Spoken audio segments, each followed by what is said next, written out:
¿Qué tal, amigos? Tengan ustedes muy buenos días. Bienvenidos a su programa sabatino, Conversando con el Pueblo. Hoy un poco solos porque Guido se encuentra un poco delicado de salud, le dio la antipática y eso ha impedido de que nuestro compañero de todos los sábados hoy no se encuentre con nosotros. Sin embargo, continuamos nosotros con la programación respectiva y esta vez tratando un tema referido al aniversario del Parque Nacional Huascarán y además con información referida también a lo que ha acontecido en la semana. Nuestra entrevista de fondo será con el ingeniero Efraín Vilches, quien además estará tratando el tema de gestión y manejo de los recursos hídricos en Ancash. Bienvenidos y ahora sí, vamos a presentar nuestro siguiente segmento.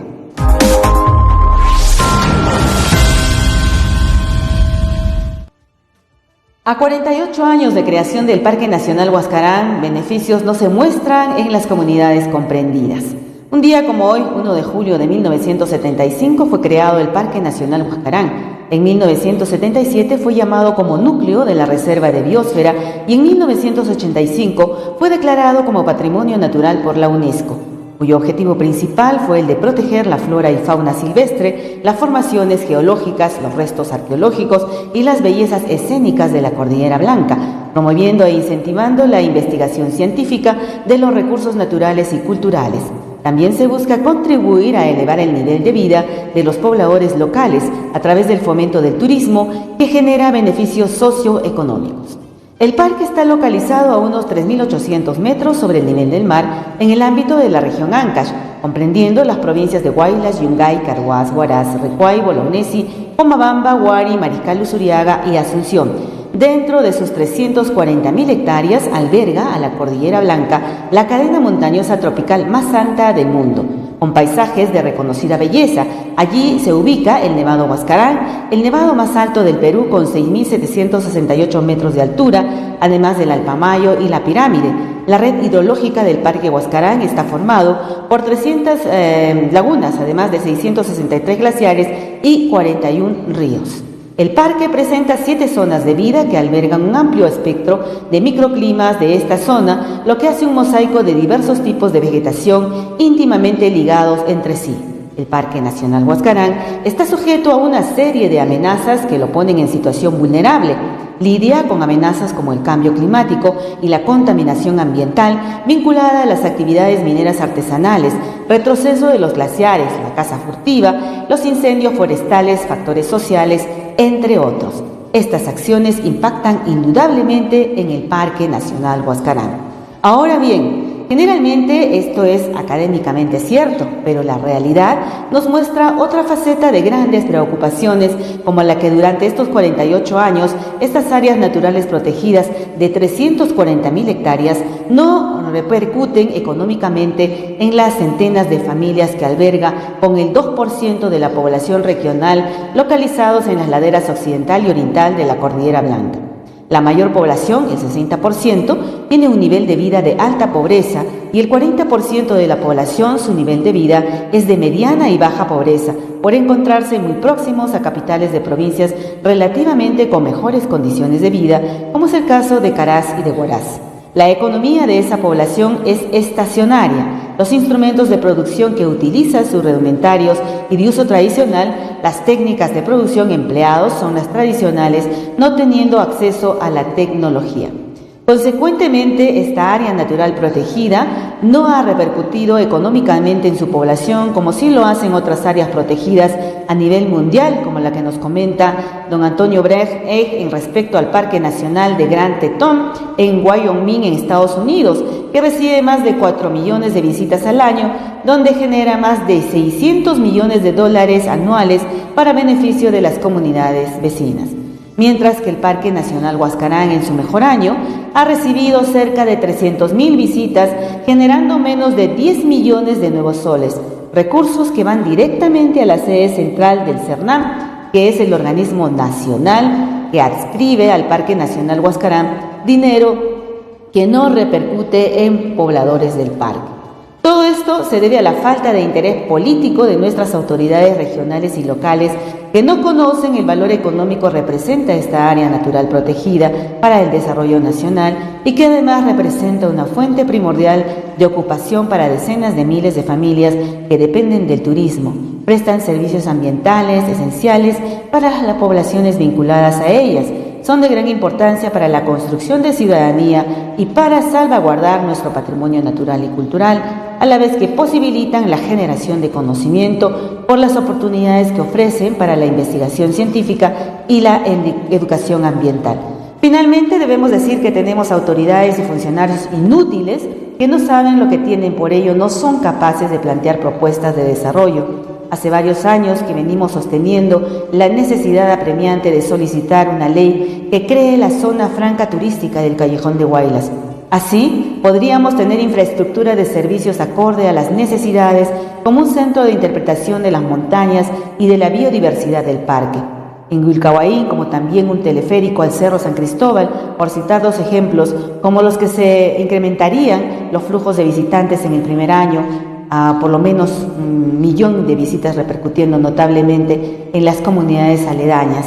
Esto, desde luego, es nuestro punto de vista. Bien, vamos entonces a continuación a presentar el siguiente segmento.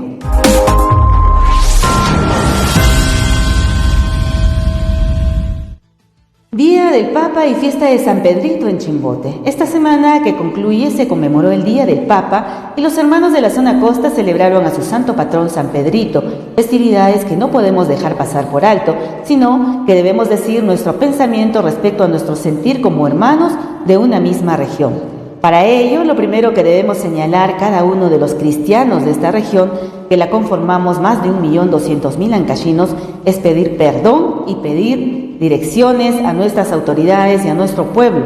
Sabemos que la palabra de Dios dice: maldición a todos aquellos que dicen que está bien, sabiendo que las cosas andan mal.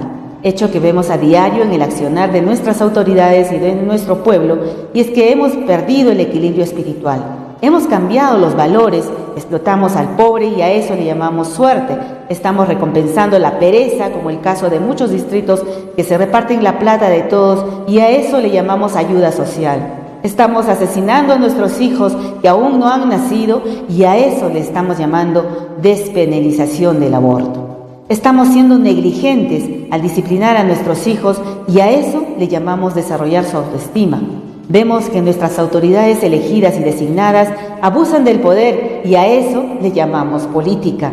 Somos codiciosos de los bienes de los vecinos y a eso le llamamos tener ambición de superación. En los últimos años estamos contaminando las ondas de radio y televisión con mucha grosería y pornografía y a eso le llamamos libertad de expresión. Muchas veces ridiculizamos los valores heredados de nuestros antepasados y a eso los llamamos obsoletos y fuera de tiempo. Por eso, en una semana tan especial en la que hemos recordado el Día del Papa, el representante de Cristo en la tierra, y hemos celebrado en nuestra costa ancachina el Día de San Pedro, el patrono de este importante puerto de nuestro litoral, oh Señor, te pedimos, mires en lo más profundo de nuestros corazones, nos purifiques y nos libres de nuestros pecados.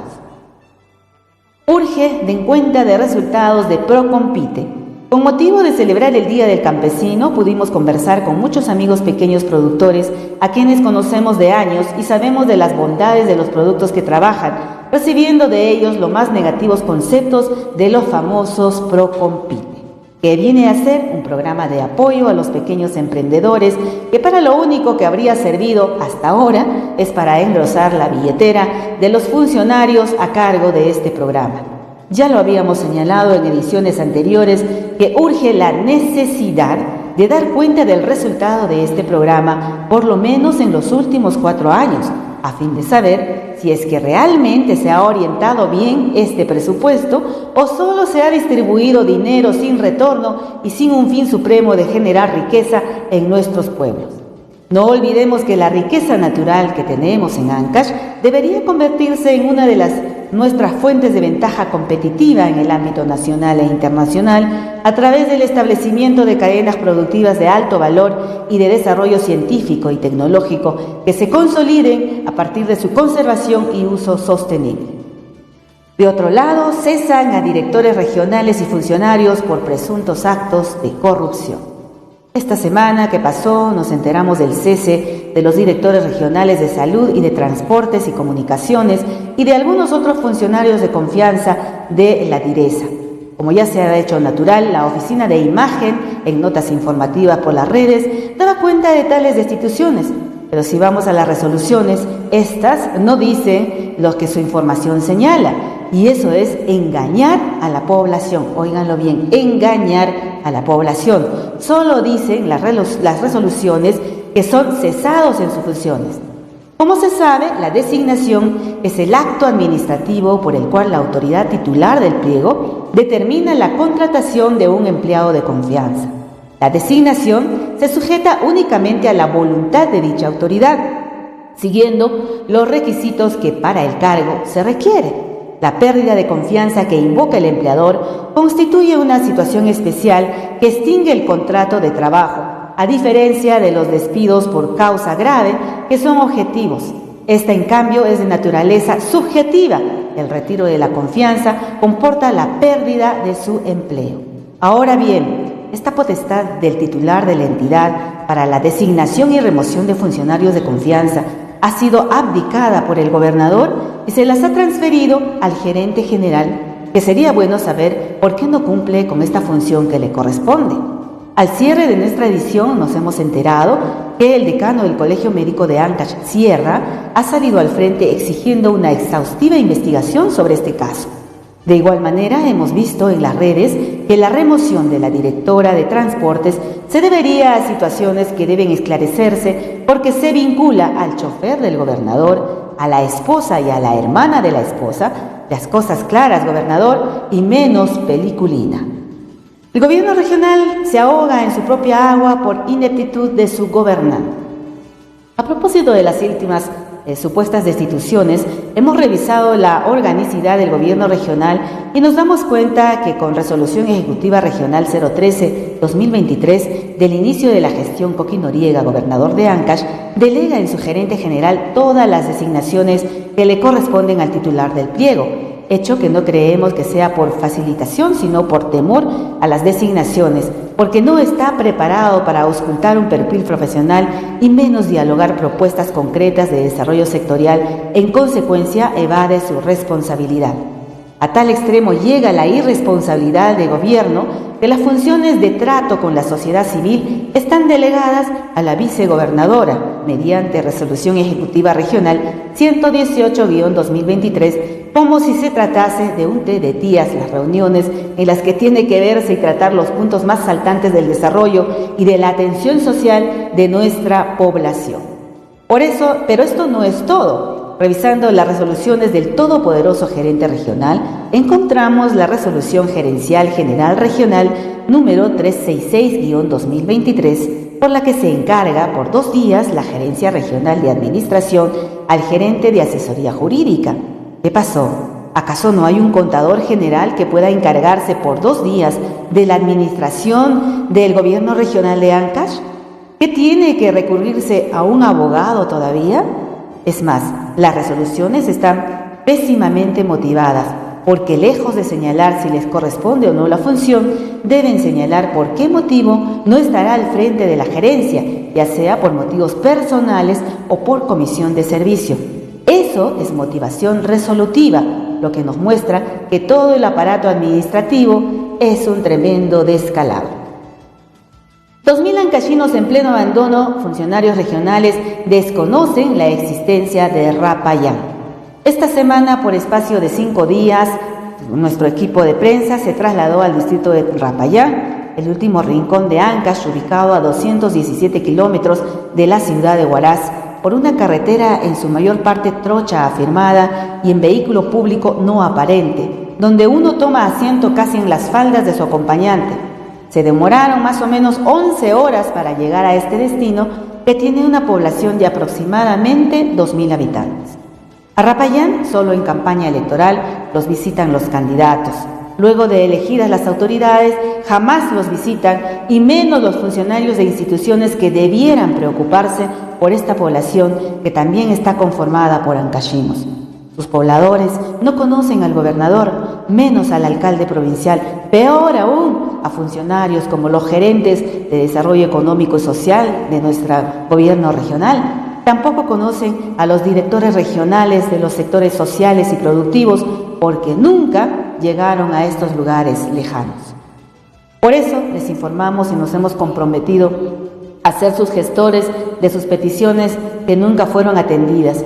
Esta población de ancachinos cuenta con 300 niños, 250 adolescentes, 220 adultos, 200 adultos mayores, 17 gestantes, 19 personas con hipertensión arterial, 4 personas con diabetes, 8 pacientes diagnosticados con displedemia y 15 personas con habilidades diferentes, todos ellos abandonados a su suerte.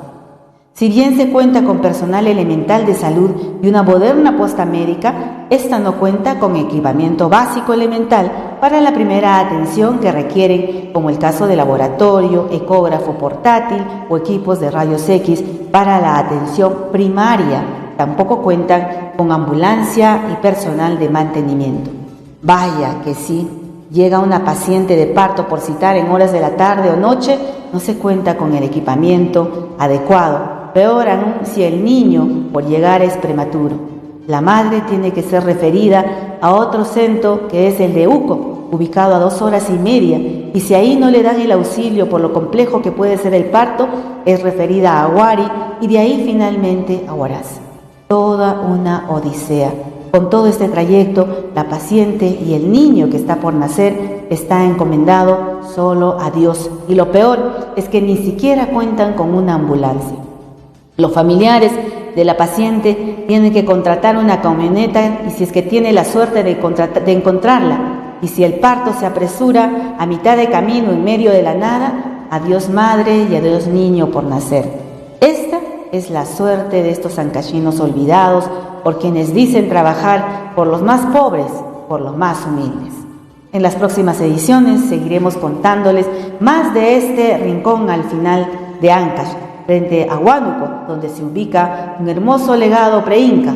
Tenemos mucho que decir del agro, el transporte, la educación, las comunicaciones, entre otros puntos importantes, y seguramente estaremos trasladándonos a otros lugares recónditos para transmitirles la verdadera realidad de cada uno de estos pueblos y la ausencia de nuestras autoridades que no los visitan, que no los consideran, que no formulan proyectos en favor del desarrollo de esos pueblos.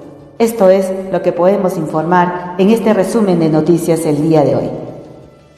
Vamos entonces a continuación con un segmento ya como el preámbulo de la entrevista de fondo que vamos a sostener. Nuestras compañeras de la UNASAM, Cinia Mora Gómez y Cintia Asís Vargas, están presentando un preámbulo de lo que es la gestión de recursos hídricos. Vamos a ponerle atención. El manejo de recursos hídricos se refiere a la planeación, explotación y distribución de bienes acuíferos en ecosistemas de pastiza, con miras a lograr una asignación equitativa del recurso que permita preservar el medio ambiente natural, facilitar el desarrollo económico y sustentar actividades recreativas. El Perú cuenta con importantes recursos hídricos, distribuidos en 106 cuencas hidrográficas. Posee alrededor de 12.200 lagunas en la sierra, más de 1.007 ríos, que mayormente se encuentran concentrados principalmente en la vertiente amazónica. Actualmente se tienen 6 consejos de recursos humanos en funcionamiento. Tenemos a Chancay Lambayeque, Cuenca Quilcachili, Chancay Guaral, Chira Piura, Tumbes y Caplina Locumba. A pesar de contar con varios consejos, el Perú sufre una gran escasez de este recurso. Como principales causas se tiene a la degradación de los ecosistemas regulares en las cuencas altas por el sobrepastoreo, cambio de uso del suelo, pérdida de bodefales por ganadería, deforestación, la variabilidad climática y el incremento de la temperatura. Para el programa Conversando con el Pueblo, reportó Cinia Mora Gómez.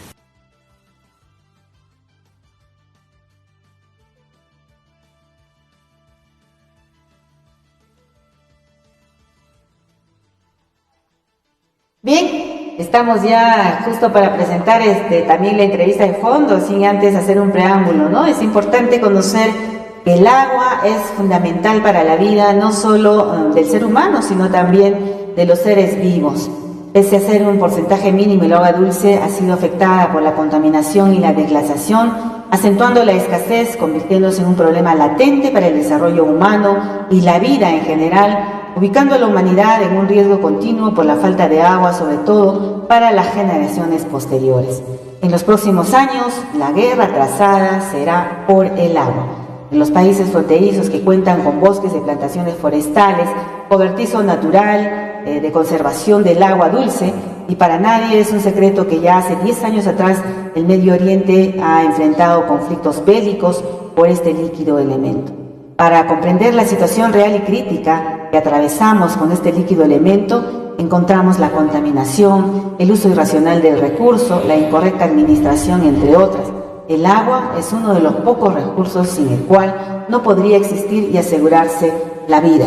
Hoy vamos a tratar un tema referido justamente a la gestión de los recursos hídricos en Ancash, y para ello hemos invitado al ingeniero Félix Vilches Vilches, quien se ha desempeñado también en diversos sectores de nuestra región, en el PERPEC, en la Dirección Regional de Agricultura, además ha sido también director ya en años atrás, en el gobierno regional, en algunas empresas, también instituciones privadas, ONGs, en fin. Estamos con una persona muy versada en el tema y vamos a tratar el tema referido a lo que son gestión de recursos hídricos. Ingeniero, bienvenido a nuestro programa. Agradezco la invitación que me hacen para poder modestamente discernir algo sobre una propuesta sobre lo que es el manejo de los recursos hídricos aquí en Ancash. Tal vez parte de la experiencia ganada viene desde los años 80, ¿no? En que yo vine acá el año 1979 por un programa de emergencia por sequía, porque se había presentado una sequía muy prolongada en la zona de la Cordillera Negra, que duró desde el año 1975 hasta el año 1981. Yo por ese entonces trabajaba en la Dirección General de Aguas y Suelos, en lo que era aguas subterráneas. Entonces me convocaron para poder venir a integrar el equipo que iba a hacer ese trabajo por el programa de emergencia por sequía. Y desde esa época conozco, he estado bastante identificado con lo que son la Cordillera Negra y sobre todo lo que son los embalses. De ahí manejamos un proyecto de represamiento de lagunas en la Cordillera Negra con financiamiento con fondos no retornables de la Comunidad Económica Europea en los años 80, entre el 82 hasta el 93. Y pudimos ejecutar 20 represas en la Cordillera Negra para las cuencas de los ríos, fundamentalmente de Gualmé y Caso. Eso nos permitió también hacer un inventario, una actualización de las lagunas en la zona de la Cordillera Negra. Y hay un potencial hídrico bastante apreciable que en el transcurso de la disertación voy a mencionar. Luego también trabajé para programar, si me permitió conocer el resto del territorio de Ancash, y más por el interés del manejo del recurso hídrico. Eventualmente ejercí algún cargo burocrático, estuve sentado poco tiempo, pero más mi labor ha sido dentro del campo. Usted ha estado trabajando también en muchos años, como lo dije al inicio, en el PERPEC, en el programa PERPEC, ¿no? Pero, ingeniero, el tema de gestión de recursos hídricos como una propuesta a nivel regional nos parece importante porque nosotros contamos con agua, contamos con infinidad de lagunas. Exactamente hasta hace más o menos antes de la pandemia se mencionaba de más de 600, 700 lagunas en la región, pero que no se está viendo la pérdida que se está dando del agua dulce continuamente, ¿no? Entonces, ¿cómo trabajar usted que tiene esa experiencia en el embalse? ¿Cuál sería esta propuesta que usted está pretendiendo encaminar, desarrollar en favor de la región Ancash? Bueno, sería conveniente dar paso porque dentro de la consulta que me hace está la problemática a nivel de cada lugar dentro del territorio de Ancash. El manejo de recursos hídricos, refugio de imponentes glaciares. Espectacular, imponente, mágico y términos similares quedarían cortos frente a la descripción del Parque Nacional del Huascarán.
El uso del agua debe ser óptimo y equitativo, basado en su valor social, económico y ambiental.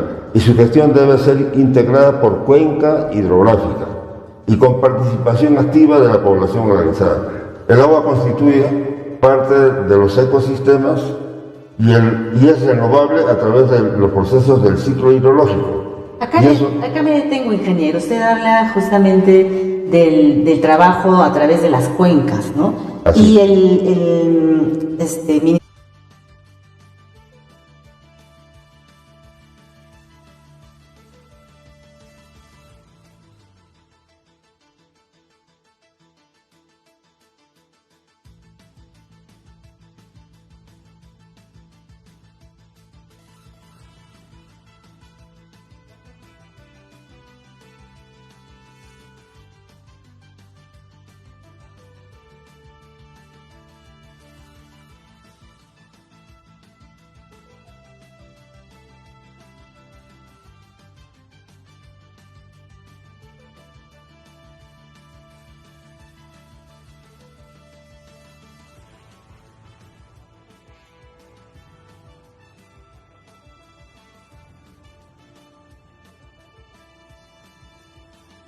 están formalmente establecidos. Cuenca es un espacio determinado por el agua. Es la zona limitada por una divisoria de aguas. Acá, por ejemplo, en el plano que se muestra es la cuenca del río Casma, que tiene dos vertientes, que es la de Sechín y la del río Grande. El límite es el límite de cuenca hacia la otra cuenca, de tal manera que lo que discurre en la parte alta, las lluvias que discurren, que caen dentro de ese espacio, van a bajar para el río Casma. Entonces ese es ¿cómo se llama? El concepto de cuenca. Es un espacio territorial natural, ¿no? Y que establece el curso de los ríos. El otro tema es lo que es el ciclo del agua o el ciclo hidrológico. Este es el concepto válido de cómo se generan las lluvias y cómo se produce todo el ciclo. Las lluvias en las zonas de las vertientes se generan por la evaporación del mar, ¿no? En las épocas de verano, que se trasladan a través de las nubes hacia las partes altas y por cambios de temperatura precipitan en la parte alta. Esas son las lluvias intensas que vienen en la parte alta. Y generalmente las lluvias van desde los 2000 metros hasta la cumbre. A medida que va subiendo, la lluvia es más intensa. En las partes altas las lluvias llegan en la zona de las vertientes hasta los 800 a los 900 milímetros por año. Entonces hay zonas en la parte baja, y eso es perceptible, en que no llueve, a pesar de que en la parte alta no llueve. Pero sí la parte baja se perjudica por las lluvias intensas en la parte superior. Ese es el ciclo hidrológico. Entonces es bueno que se tenga este concepto, porque se habla de siembra y cosecha de agua. En realidad el ciclo del agua es un ciclo natural que es permanente, todos los años se produce con algunas distorsiones por la cuestión del cambio climático, pero es el concepto básico de cómo se genera el agua y sigue un curso regular permanentemente. Son los dos conceptos que hay que tener claros, o sea, el territorio y cómo se genera el recurso hídrico. Entonces, lo que implica el manejo y la gestión del agua está relacionado con estos dos. En la parte superior se genera a través de las lluvias, baja y tiene que ser utilizado y almacenado para que en la época de estiaje se cubra la demanda, sobre todo la demanda de riego y la demanda poblacional. Por favor, continúen. Entonces, ¿cuál es en la actualidad, dentro de mi modesto parecer también, el diagnóstico del territorio? Ya les mencioné que se está tomando el territorio en 4 ámbitos hidrográficos. Una es la zona de las vertientes, que ya les di alguna versión. ¿Cuál es su potencial hídrico? Hay 167 lagunas, de las cuales nosotros hemos represado 20. En total hay como 38 lagunas que se han represado, entre las que nosotros hemos hecho y las que han hecho antes y después de nosotros, como proyecto micro represas. A propósito, este proyecto nace de un convenio entre el Instituto Nacional de Ampliación de la Frontera Agrícola, que era un ente ejecutor del Ministerio de Agricultura de los años 80, de los años 70 y 80, y lo que era entonces el gobierno regional, que era la Cual de Ancas. ¿Cómo se genera este proyecto? Se genera por una idea de un director regional de Agricultura de Ancas, en ese entonces, el ingeniero Abel Muñiz Ortega. Genera dentro de sus conceptos bastante visionarios, construir represas en la Cordillera Negra, también a propósito de la sequía fuerte que hubo. Y identifica 60 represas factibles y hace la gestión ante el Ministerio de Agricultura. En ese tiempo las direcciones dependían del Ministerio de Agricultura. Y el Ministerio de Agricultura lo tramita a través del Instituto Nacional de Ampliación de la Frontera Agrícola, que era un brazo ejecutor, ¿no? Y el Instituto, el INAF, lo gestiona y consigue financiamiento no retornable, sin una donación de la Comunidad Económica Europea, que en ese entonces recién se estaba formando. Estamos hablando de los años 79, 80, 81. Entonces la Comunidad Económica Europea accede a financiar con un paripaso, o sea, con régimen de aportaciones que el 80% iba a dar la Comunidad Económica Europea del presupuesto global y el 20% en este caso el gobierno regional de entonces, que estaba en manos de los militares y se denominaba Ordenor Centro. Entonces, de ahí se formula el proyecto. Cuando a mí me convocan para hacer el planteamiento del proyecto, y con los presupuestos hicimos las actualizaciones de costos y llegamos a la conclusión de que se podían ejecutar 20 represas, no las 60. Y con la posibilidad de seguir ampliando el financiamiento. Y eso es lo que hicimos entre los años 80. Entonces, ahí nos permitió conocer bien el territorio de la zona en las vertientes. Es una zona árida, es una definición ecológica, ¿no? ¿Qué es una zona árida, ¿no? Y tiene sus características peculiares. Por eso la diferencia con lo que es la cuenca de Pativilca. Prosigamos.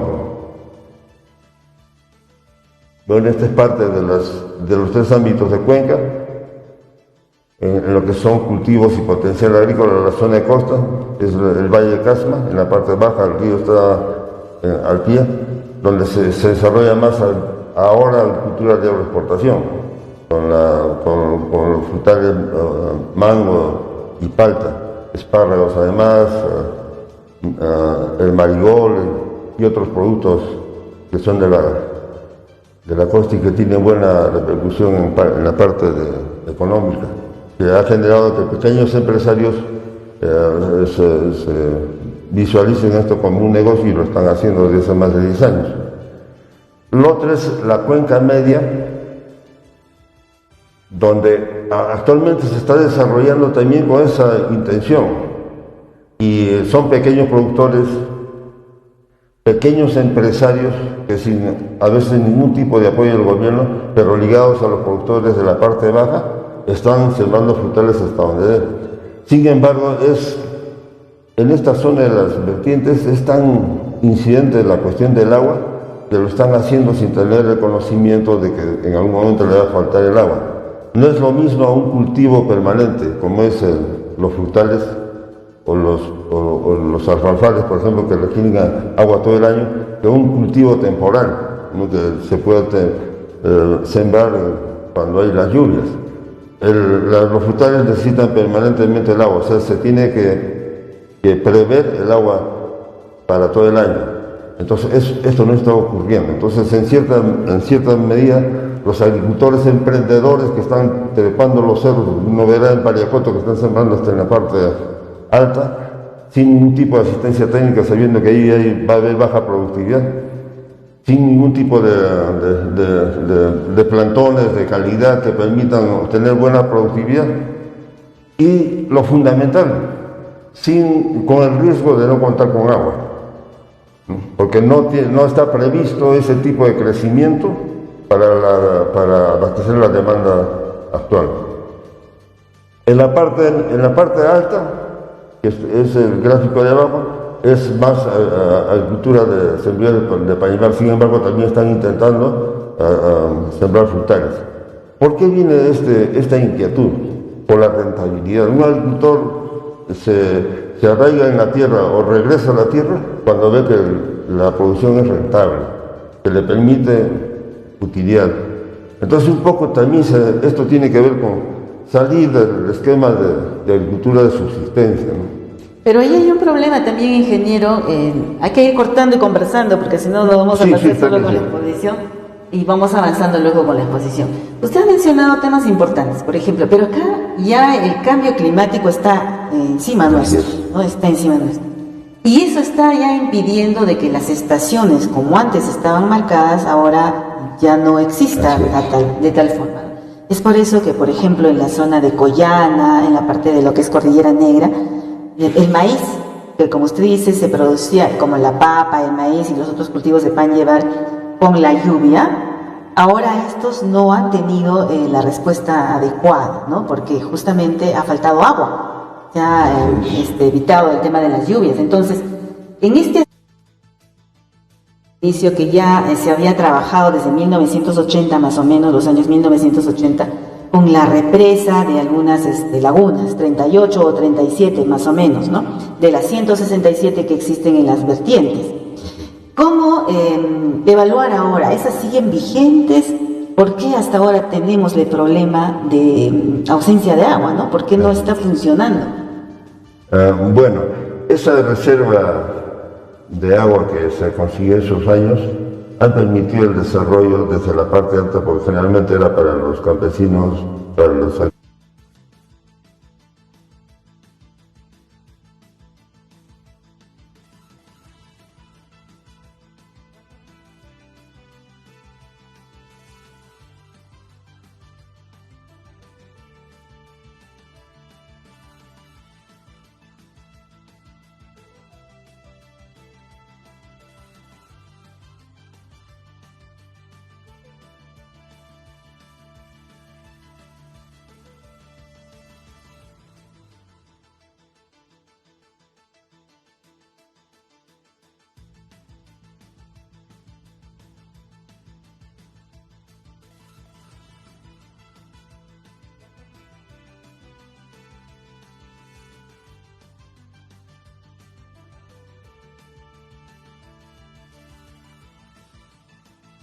Y también en la parte inferior, porque esas aguas recargan el acuífero.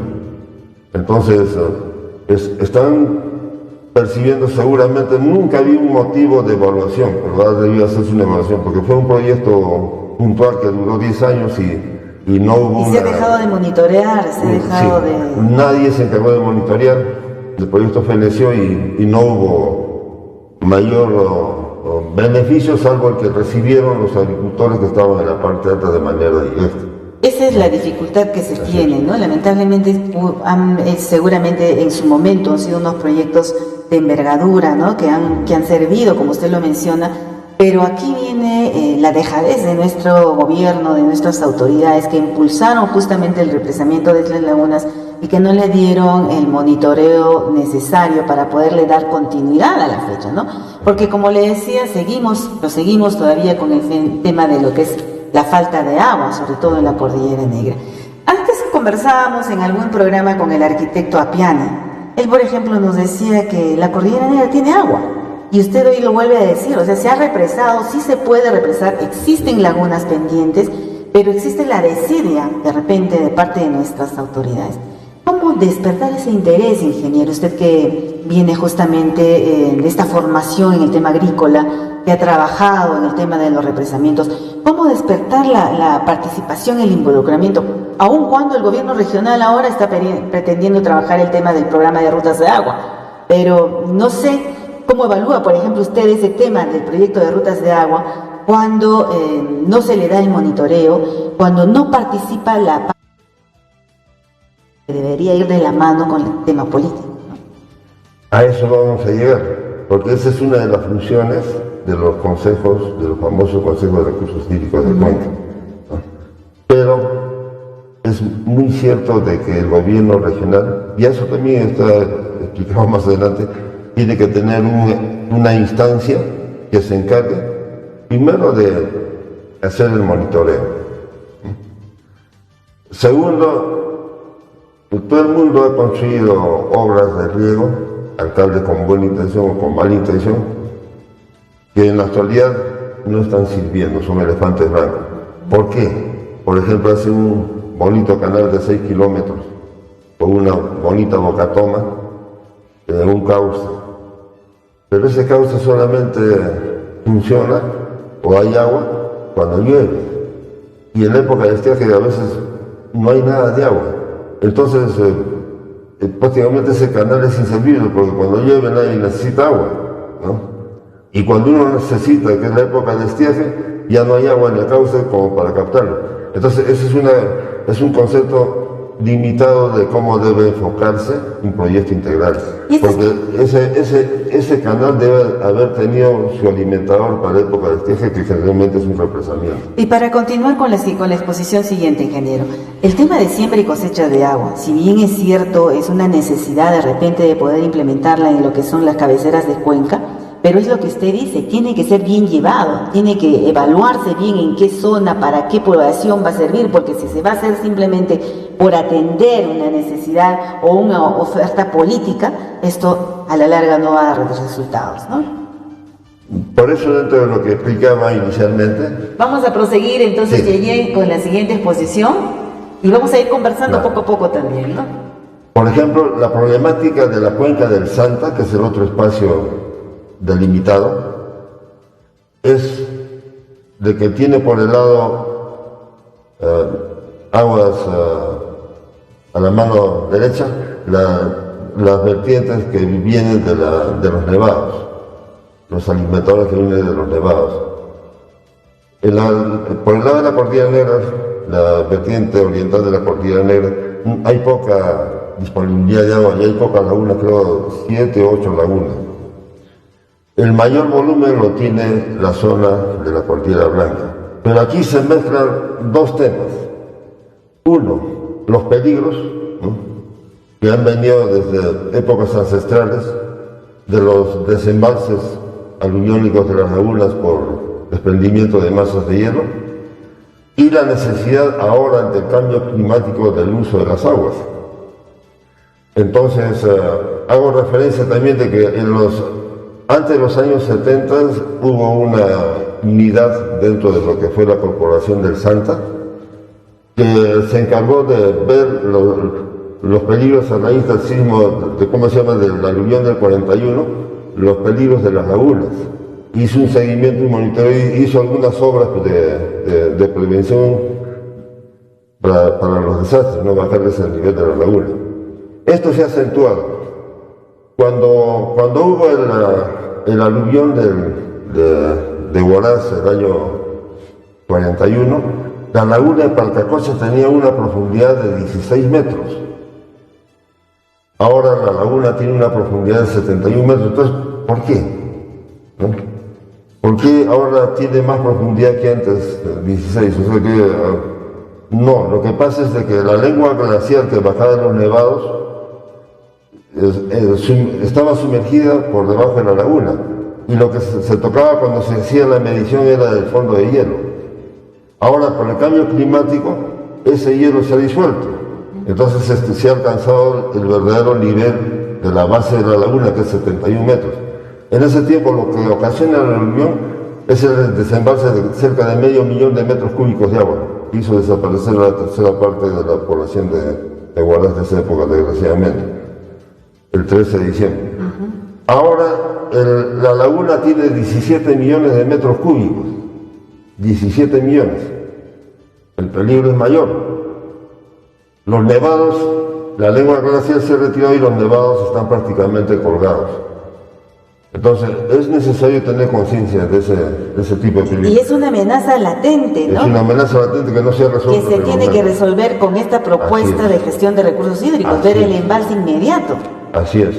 Lo mismo es con la laguna de Parón, lo mismo con la laguna 513 que está por encima de Carhuaz.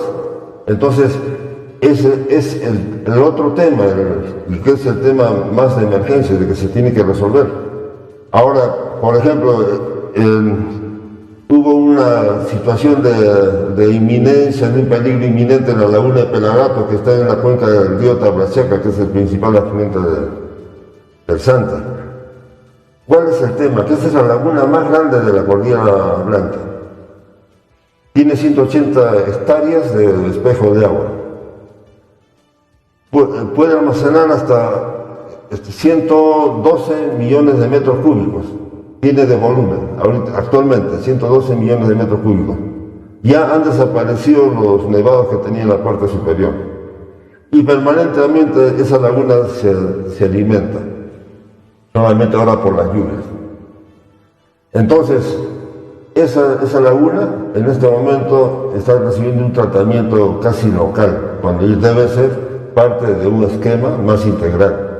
Actualmente hay una represita de 8 metros de altura que ha sido construido en los años 30. Han debido ser muy buenos ingenieros porque la represa hasta el momento está intacta. Dijeron de que se había rajado, no tiene ningún tipo de rajado. Yo he tenido la oportunidad de ver y dentro de mi modesto parecer la represa está bien y va a durar toda la vida. Este tipo de estructuras no llegan a la obsolescencia, o son buenas o son malas, o sirven o colapsan. Y esta represa, igual que las represas que nosotros que hemos construido, que ya tienen más de 40 años, están durando y van a durar siempre. Tal vez lo que requieren es mantenimiento. Entonces, ese mismo tema de Pelagatos sirve de referencia para cómo debe ser el tratamiento de las lagunas de la Cordillera Blanca. Ahora, el número es más de 600, algo de 1000 me informaban, con las pequeñas lagunitas que se están formando por la cuestión de los deshielos, por el cambio climático. Entonces, este espacio necesita un tratamiento especial que es muy diferente a la zona de las vertientes, la cuenca del Santa. Encima tenemos el compromiso, ¿no?, de abastecer un proyecto que es emblemático a nivel de América, que es el Chaimochi, y nuestro proyecto que se ha quedado en el sueño de los justos, que es Chinecas, que hasta ahora no avanza y ya debía tener el mismo avance que Chaimochi. Entonces se tiene que prever para la época de estiaje la reserva hídrica suficiente cuando los dos proyectos funcionen simultáneamente. Si no, los conflictos que ahora existen, ¿no?, se van a agrandar y van a ser peores. Entonces es parte del esquema de la definición de los territorios para su tratamiento. La otra zona, esta es la cuenca de Pativica, que es una cuenca compartida. Pero anteriormente está la cuenca del río del Marañón, del Alto Marañón. Podría, por favor, retroceder así nomás para verlo visualmente. Esa es la cuenca del río Pushca. En la parte azul que está en el límite, es el límite con Huánuco y La Libertad, ¿no?, es el río ya Marañón. El río Marañón nace en las alturas de Chavín, donde está el río Mosna, que alimenta el río Pushca y que además es alimentado por los otros ríos que vienen de la zona de los Conchucos. Y la mayoría vienen de descargas de deshielo. Y alimenta, y esa es la cuenca del río Marañón. Eso también necesita un tratamiento especial. Por la cuestión de que tenemos el río Pushca en la parte baja, hay un crecimiento del sembrío de frutales, sobre todo en todo el valle de Pushca. Teniendo el agua abajo, en el momento no hay infraestructura necesaria que pueda abastecer y ampliar el número, la cantidad de hectáreas para poder ser una zona competitiva en la producción de frutales. Y ya casi los frutales se están limitando a los espacios que puedan ser regados. Sin embargo, tenemos, como les repito, el río Pushca, que puede abastecer con un buen proyecto de irrigación en la zona de los Conchucos. Entonces, cada una de estas zonas, que son cuencas hidrográficas, merece un adecuado tratamiento. Dentro de lo que son las zonas de vertientes, un poquito retrocediendo, ahí nomás, dentro de lo que, por ejemplo, es muy diferente el tratamiento de la cuenca del río Casma que la cuenca del río Guarmey. La cuenca del río Guarmey tiene dos vertientes fundamentales, el río Santiago y el río Cotaparaco. El río Santiago está contaminado por los pasivos mineros desde hace mucho tiempo y hasta el momento no se ha dado solución. La cuenca del río Cotaparaco es una cuenca de aguas prácticamente limpias. Sin embargo, eso se une y están contaminando las tierras en la cuenca abajo. Entonces, cada cuenca merece su tratamiento individual. Prosigamos, por favor. Esta es la cuenca de Patilura, como les mencioné, es una cuenca compartida. El mayor porcentaje es de la zona de Ancash, ¿no?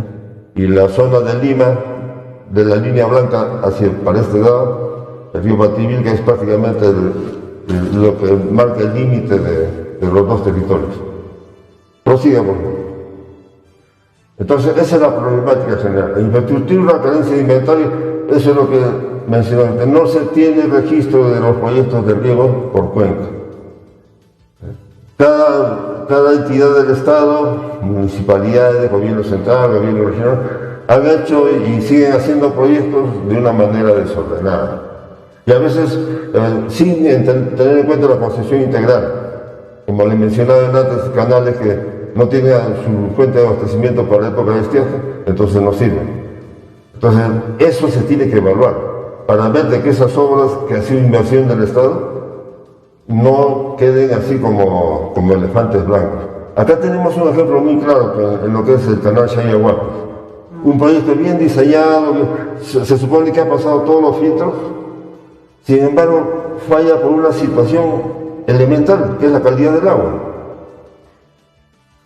Se sabe que el río Quilcay trae agua de una contaminación natural desde tiempos ancestrales.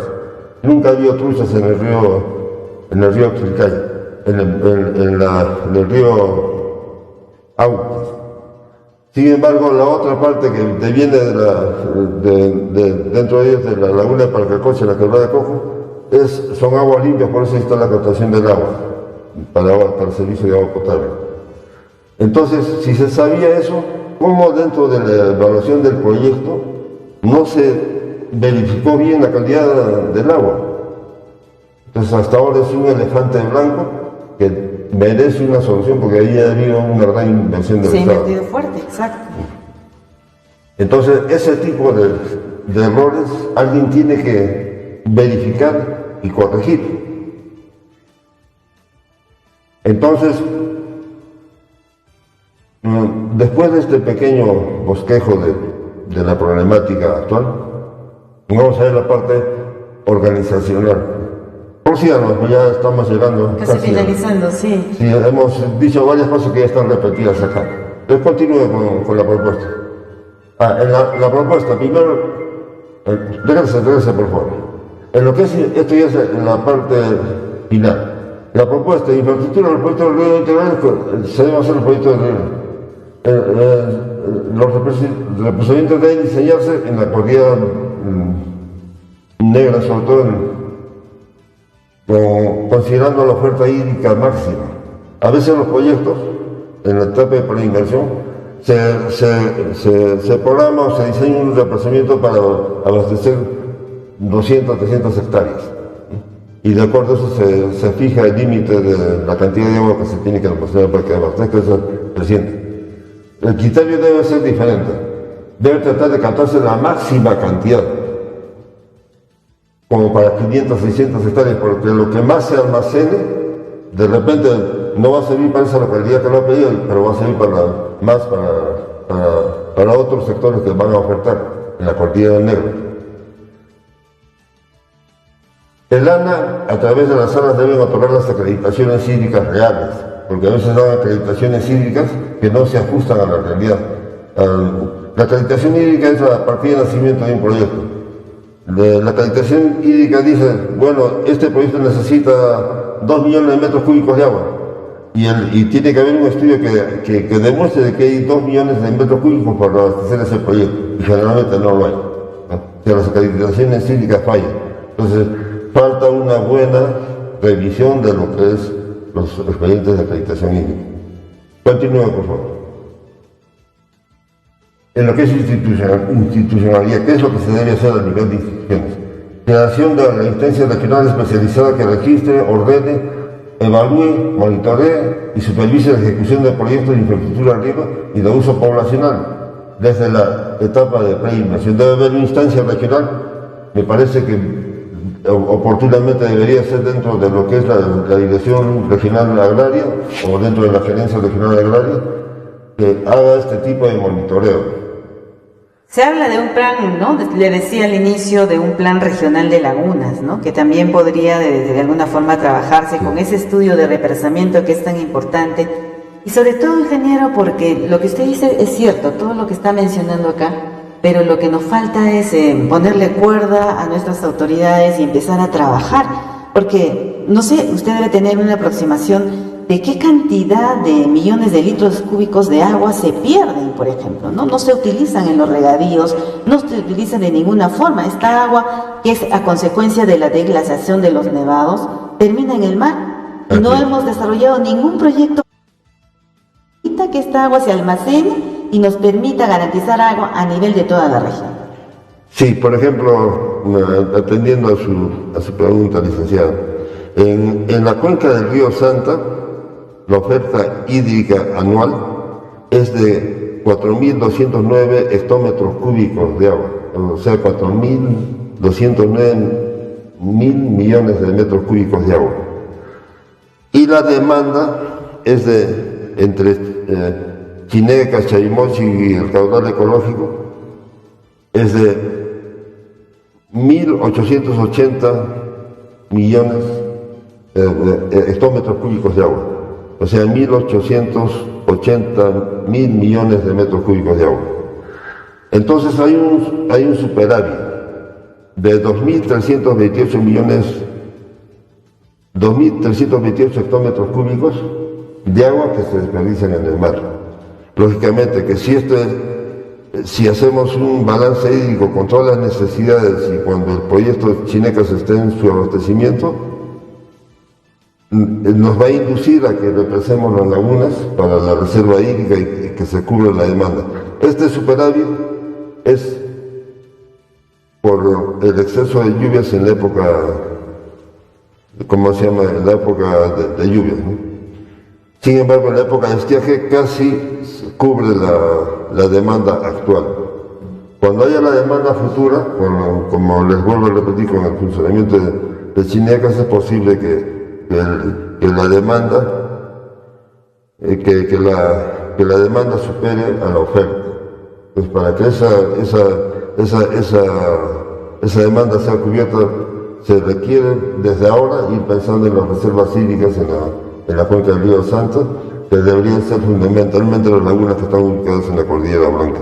En verdad nos queda una serie de desafíos que tenemos que enfrentar, que tenemos que afrontar con los profesionales, ¿no? Porque no estamos siendo hasta cierto punto conscientes en un 100% de los problemas que vamos a tener más adelante con este déficit de agua, ¿no? Con esta reducción de agua, porque si bien es cierto, todavía contamos con el líquido elemento que es el agua para regar las plantas, para regar nuestros cultivos, pero de esa proyección al 100% solamente se utiliza el 33% en el riego, por ejemplo, tengo entendido según estudios.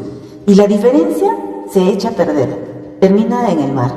Entonces, nuevamente el llamado a nuestras autoridades para que puedan aplicar, desarrollar estos desafíos y sentarse a trabajar técnicamente con lo que son la construcción de represas, ¿no? El represamiento del agua, para poder garantizar agua para nuestras nuevas generaciones.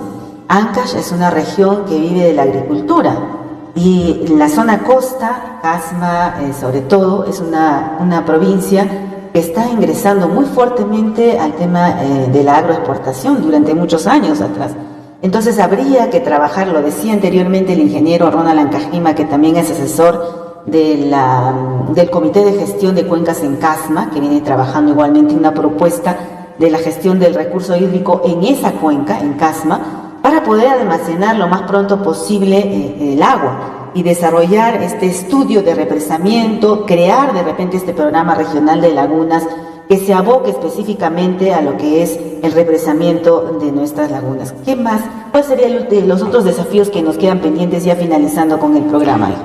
La parte de lo que es la parte organizativa. Los consejos de recursos hídricos de Cuenca es el elemento que va a poder articular y planificar justamente estas acciones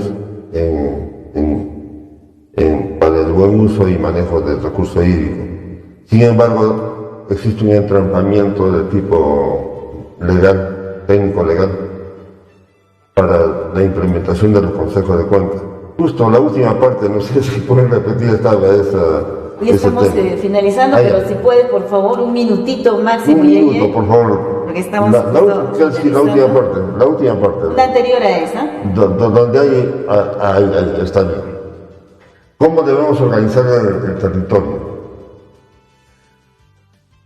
Tiene que ser a través de la gerencia de recursos naturales y ambiente y gestión ambiental ha esquematizado esto en base al esquema global que ha elaborado el ANA. O sea, el ANA circunscribe los territorios a las autoridades administrativas del agua. Por ejemplo, desde Huarmey hasta Chicama es la autoridad administrativa del agua Huarmey-Chicama. Desde Fortaleza hasta Cañete es la otra autoridad administrativa del agua que es manejada en Cañete. Y la zona de los Conchucos, desde el Alto Marañón hasta Cajamarca, es la otra autoridad administrativa del agua. Entonces, la gerencia está articulando esa repartición administrativa del agua para lo que es la gestión de cuencas. Me parece que está bien en la parte administrativa, pero en la parte técnica se debe trabajar a nivel de cada cuenca. Cada cuenca tiene su propia problemática, tiene sus propios actores. Entonces no es posible aglutinarlos en un solo esquema. De repente la aglutinación va a ser de la suma de cada una de las cuencas. Entonces ese debe ser el criterio de trabajo. A mi modesto parecer, vuelvo a repetir, debe ser el criterio de trabajo. Deseamos organizar los consejos de cuenca, pero individuales. Pero eso choca con el marco de la ley. La ley de recursos hídricos solamente establece dos tipos de cuencas, de consejos de cuenca, las interregionales y las regionales. Y no esquematiza, a pesar de que el concepto de cuenca está bien definido, que es un espacio delimitado por la división de aguas, no esquematiza lo que es las cuencas individuales a través de cada uno de los ríos. A veces no hay que ser tan pegados también a la norma, ¿no? Sino hay que establecer de repente criterios técnicos que nos permitan de hasta cierto punto evitar los conflictos, porque también esto trae pues conflictos y se crea justamente esta gestión de cuencas de alguna forma para poder ordenar, para poder trabajar de forma mucho más articulada y más armónica, que también hace falta, ¿no? Ingeniero, en verdad es un tema importante, el tiempo siempre es corto en el programa, pero la propuesta suya está. Y invitar a nuestras autoridades de repente para que puedan conversar con usted, recoger esta información que tiene valiosa y que nos podría servir para el desarrollo de las represas, sobre todo a nivel de nuestra región. Le agradecemos infinitamente por su tiempo, por haber compartido con nosotros el tema tan importante sobre los recursos hídricos. Solamente una pequeña tingencia, licenciada. Sería bueno de que se organice un foro en torno a este tema. Un foro regional. Yo creo que hay voces más autorizadas que pueden hacer propuestas o de repente esta modesta propuesta poder afinarla. Ya usted tiene la experiencia de haber organizado un buen foro anteriormente. Yo creo que sería muy conveniente hacer un foro e invitar a todas las autoridades donde se discuta y se toque este tema que es muy fundamental para la región. Sí, lo vamos a tomar, ingeniero, porque entendemos que nosotros somos parte también de la comunidad que quiere desarrollar, ver a nuestra ciudad desarrollada, y en ese aspecto los aportes que podamos proponer a través del programa también son valiosos. En ese sentido vamos a tomar esto, tenerlo en consideración.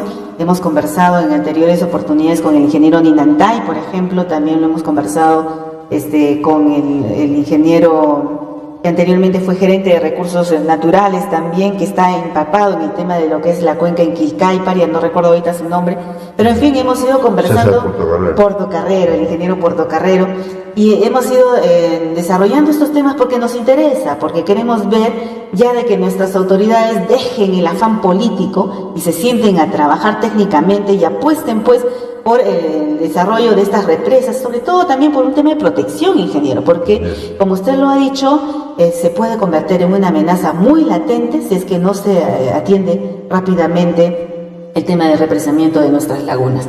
Nosotros nos despedimos hasta una nueva oportunidad, esperamos contar el próximo sábado ya con Guido, que está malito, le enviamos buenas vibras, que se recupere pronto y estaremos con ustedes, Dios mediante, el próximo sábado. Gracias por su sintonía.